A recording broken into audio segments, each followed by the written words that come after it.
Autobiography of Andrew Carnegie, by Andrew Carnegie. Chapter 28. Hay and McKinley. John Hay was our frequent guest in England and Scotland, and was on the eve of coming to us at Skibo in 1898 when called home by President McKinley to become Secretary of State. Few have made such a record in that office. He inspired men with absolute confidence in his sincerity, and his aspirations were always high. War he detested, and meant what he said when he pronounced it the most ferocious and yet the most futile folly of man. The Philippines annexation was a burning question when I met him and Henry White, Secretary of Legation and later Ambassador to France, in London, on my way to New York. It gratified me to find our views were similar upon that proposed serious departure from our traditional policy of avoiding distant and disconnected possessions and keeping our empire within the continent, especially keeping it out of the vortex of militarism. Hay, White, and I clasped hands together in Hay's office in London and agreed upon this. Before that he had written me the following note: London, August 22, 1898. My dear Carnegie, I thank you for the Skibo grouse and also for your kind letter. It is a solemn and absorbing thing to hear so many kind and unmerited words as I have heard and read this last week. It seems to me another man they are talking about, while I am expected to do the work. I wish a little of the kindness could be saved till I leave office finally. I have read with keenest interest your article in the North American. I am not allowed to say in my present fix how much I agree with you. The only question on my mind is how far it is now possible for us to withdraw from the Philippines.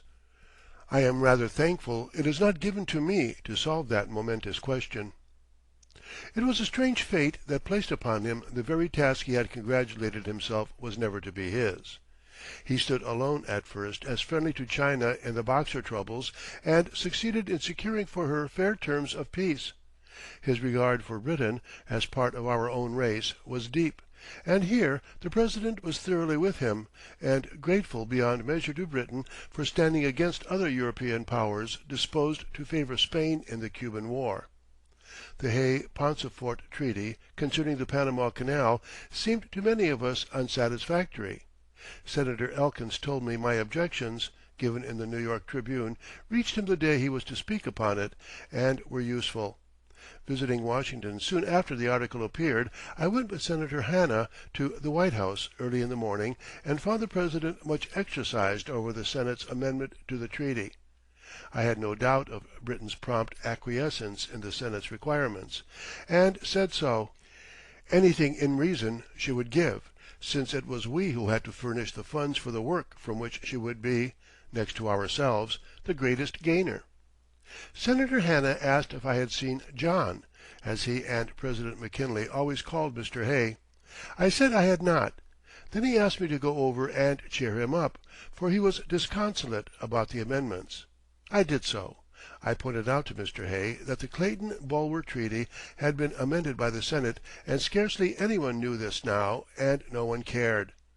The Hay-Pauncefote Treaty would be executed as amended, and no one would care a fig whether it was in its original form or not. He doubted this, and thought Britain would be indisposed to recede. A short time after this, dining with him, he said I had proved a true prophet, and all was well. Of course it was. Britain had practically told us she wished the canal built, and would act in any way desired. The canal is now as it should be, that is, all American, with no international complications possible. It was, perhaps, not worth building at that time, but it was better to spend 300 or 400 millions upon it than in building sea monsters of destruction to fight imaginary foes. One may be a loss, and there an end. The other might be a source of war, for oft the sight of means to do ill deeds make deeds ill done. Mr. Hay's bête noire was the Senate. Upon this, and this only, was he disregardful of the proprieties. When it presumed to alter one word, substituting treaty for agreement, which occurred in one place only in the proposed arbitration treaty of 1905, he became unduly excited.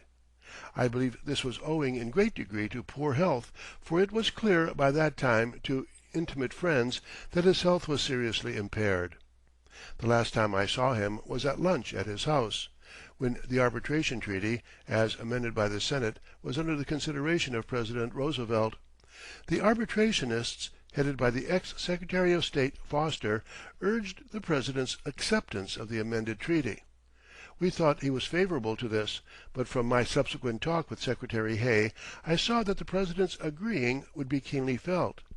I should not be surprised if Roosevelt's rejection of the treaty was resolved upon chiefly to soothe his dear friend John Hay in his illness. I am sure I felt that I could be brought to do, only with the greatest difficulty, anything that would annoy that noble soul. But upon this point Hay was obdurate. No surrender to the Senate. Leaving his house, I said to Mrs. Carnegie that I doubted if ever we should meet our friend again. We never did. The Carnegie Institution of Washington, of which Hay was the chairman and a trustee from the start, received his endorsement and close attention, and much were we indebted to him for wise counsel. As a statesman, he made his reputation in shorter time and with a surer touch than any other I know of, and it may be doubted if any public man ever had more deeply attached friends. One of his notes I have long kept. It would have been the most flattering of any to my literary vanity, but for my knowledge of his most lovable nature and undue warmth for his friends. The world is poor to me today as I write, since he has left it. The Spanish War was the result of a wave of passion started by the reports of the horrors of the Cuban Revolution. President McKinley tried hard to avoid it. When the Spanish minister left Washington, the French ambassador became Spain's agent, and peaceful negotiations were continued.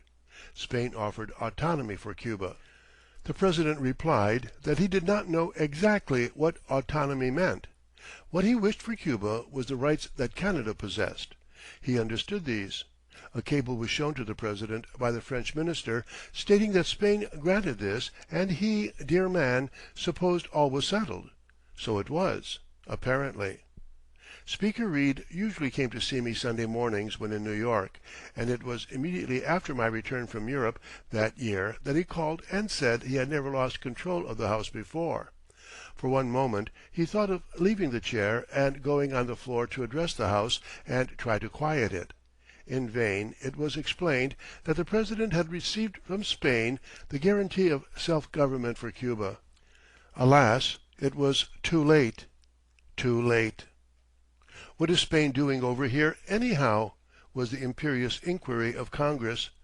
A sufficient number of Republicans had agreed to vote with the Democrats in Congress for war.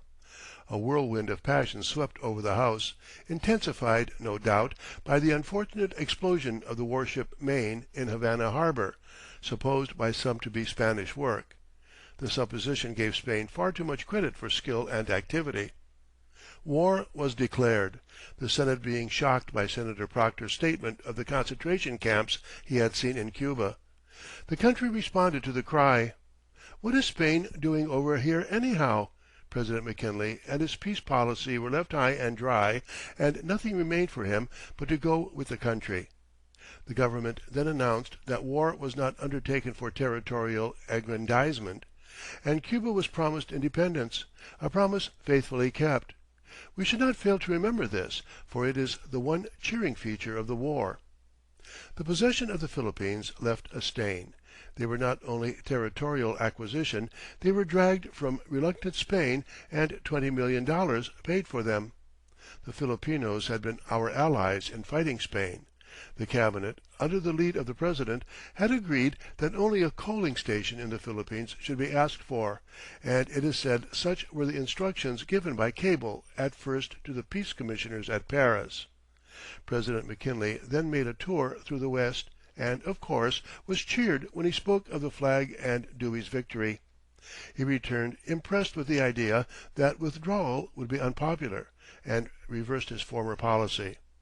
I was told by one of his cabinet that every member was opposed to the reversal. A senator told me Judge Day, one of the peace commissioners, wrote a remonstrance from Paris, which, if ever published, would rank next to Washington's farewell address, so fine was it.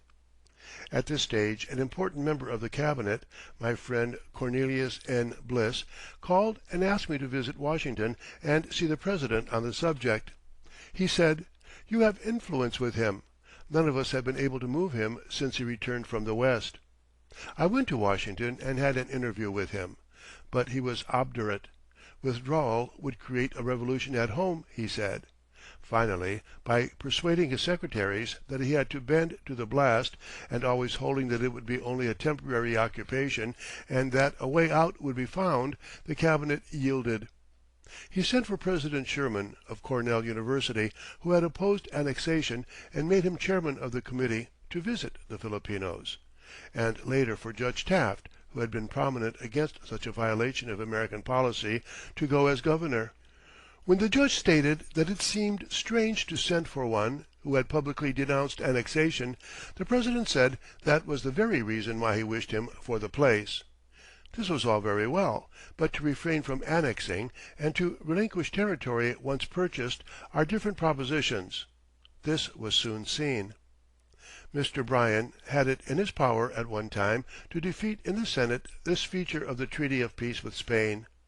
I went to Washington to try to effect this, and remained there until the vote was taken. I was told that when Mr. Bryan was in Washington he had advised his friends that it would be good party policy to allow the treaty to pass. This would discredit the Republican Party before the people; that paying $20 millions for a revolution would defeat any party. There were 7 staunch Bryan men anxious to vote against Philippine annexation.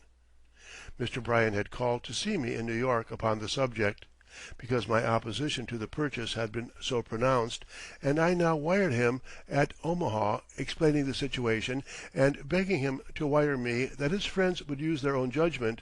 His reply was what I have stated: better have the Republicans pass it and let it then go before the people. I thought it unworthy of him to subordinate such an issue, fraught with deplorable consequences, to mere party politics. It required the casting vote of the Speaker to carry the measure. One word from Mr. Bryan would have saved the country from the disaster. I could not be cordial to him for years afterwards. He had seemed to me a man who was willing to sacrifice his country and his personal convictions for party advantage. When I called upon President McKinley immediately after the vote, I condoled with him upon being dependent for support upon his leading opponent. I explained just how his victory had been won, and suggested that he should send his grateful acknowledgments to Mr. Bryan. A colonial possession thousands of miles away was a novel problem to President McKinley, and indeed to all American statesmen. Nothing did they know of the troubles and dangers it would involve. Here the Republic made its first grievous international mistake, a mistake which dragged it into the vortex of international militarism and a great navy. What a change has come over statesmen since! At supper with President Roosevelt at the White House a few weeks ago (1907), he said, "If you wish to see the 2 men in the United States who are the most anxious to get out of the Philippines, here they are," pointing to Secretary Taft and himself.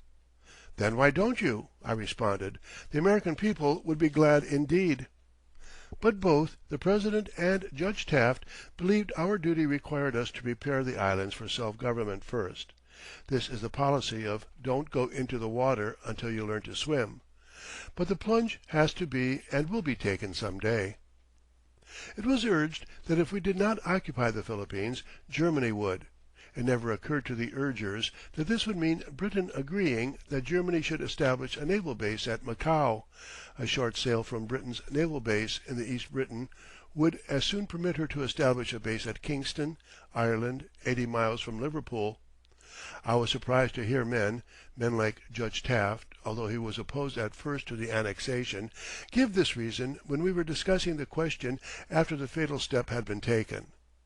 But we know little of foreign relations. We have hitherto been a consolidated country. It will be a sad day if we ever become anything otherwise.